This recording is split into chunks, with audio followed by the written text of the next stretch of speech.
Et tout le monde, nous retrouvons pour une nouvelle vidéo. Donc, il s'agit de la présentation du deck nuagien en speed duel. On va commencer par le main deck, évidemment. Deux de typhon qui permettent de ne pas être au combat et lorsqu'elle attaque de changer la position de combat de tous les monstres.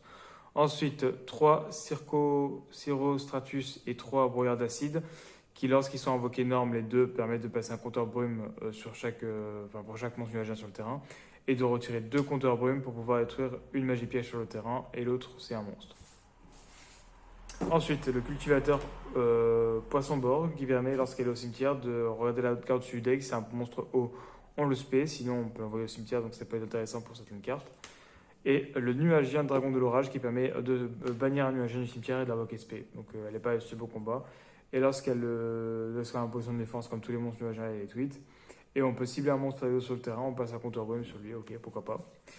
Du coup, deux double invocations. Donc, vu que les effets se proc à l'invocation norme, le mieux c'est de pouvoir proquer le maximum d'effets. Par exemple, là on peut être une magie piège, là on peut être un monstre. Donc là on peut. Le mieux c'est de maximiser l'invocation. Ensuite, Océan légendaire et Invocateur nuage. Donc, Océan légendaire qui va augmenter l'attaque de tous les monstres hauts de 200 pour attaque et défense. Et de réduire les monstres hauts de la main de 1, même si ça ne sert pas à grand chose et surtout pour augmenter l'attaque défense. Et une fois par tour durant la main phase, on peut invoquer spécialement un monstre nuagien de max niveau 4 depuis la main ou l'un des cimetières, mais si c'est depuis le cimetière, on a tout cette carte. Ce qui peut être intéressant parce que du coup, on peut juste invoquer spé depuis la main à chaque fois et le cimetière vraiment si on n'a plus rien en main.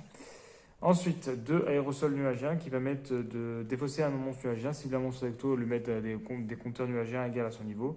Et le fait le plus intéressant, c'est de le bannir du cimetière avec un monstre nuagien pour invoquer spécialement un monstre nuagien depuis le deck.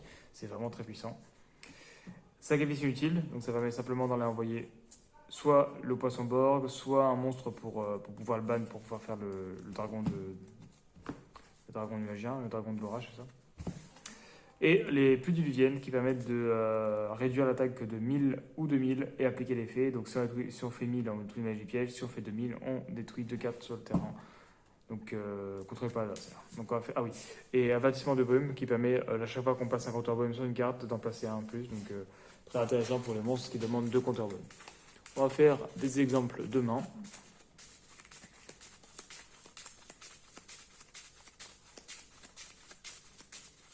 Alors l'intérêt du Mi, c'est que ça va passer les monstres justement il y en a un qui est à 900, ça va le passer à 1100, donc ça va permettre de proc l'effet de pluie diluvienne, qui permet voilà, de mettre 1000 en moins.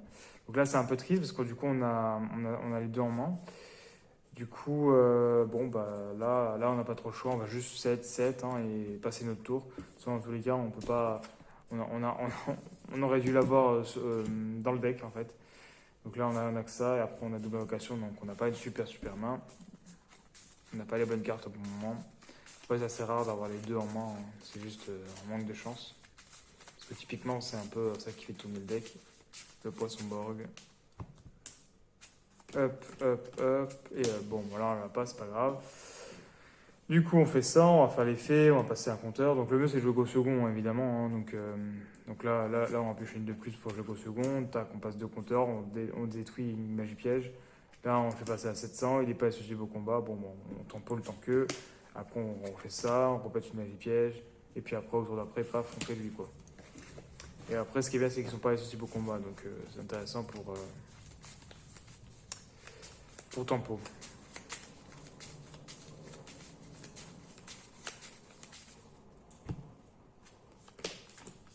Alors, un autre exemple de main.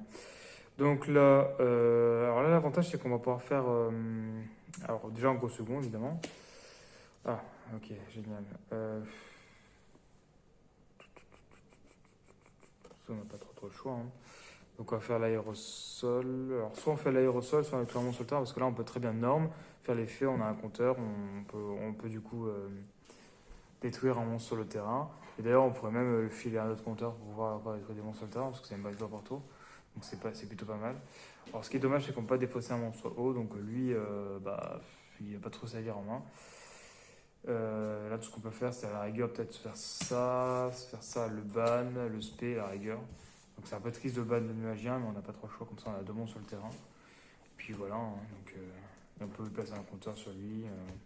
Effet, on peut repasser un compteur, donc on peut repéter un monstre. Donc l'avantage c'est qu'on peut balayer 2 monstres du coup. Donc voilà, sachant qu'en plus on a défaussé, ouais, on a défaussé pour pouvoir faire l'effet d'aérosol, c'est ça. Du coup lui il a plein de compteurs, il peut détruire plein de monstres sur le terrain. L'avantage c'est que si on a lui et ça en main, en vrai on peut faire plein de compteurs en fait. Donc c'est intéressant pour détruire les monstres sur le terrain adversaire, s'il y en a plein. Donc en go second c'est pas mal. Donc on va refaire un exemple de 20 go second. Un dernier. Ok. Voilà, en gros, on fait ça. Donc là, on a le taureau, on fait ça. Bah voilà, parfait. Donc là, on fait sacrifice inutile. On va pouvoir faire le combo. On envoie le cultivateur poisson-borg. On va faire l'effet. On va dévoiler la carte au-dessus du deck. Bon, bah, ça reste au cimetière. C'est un peu dommage parce que si on aurait meul l'aérosol, on aurait pu. Encore non, on n'avait pas de monstre au cimetière. Bon, c'est pas grave. On va faire océan, on va faire le brouillard. Du coup, il va avoir un contour de plus. Paf, on passe une carte. Il a 700. On set, et puis voilà, dans tous les cas, il n'est pas actif au combat, on peut attendre encore tempo. Là, malheureusement, il n'est pas invocable normalement en pause, donc c'est un peu triste. Et au cas où, si lui, ils arrivent à le détruire, paf, on banne, on se paie.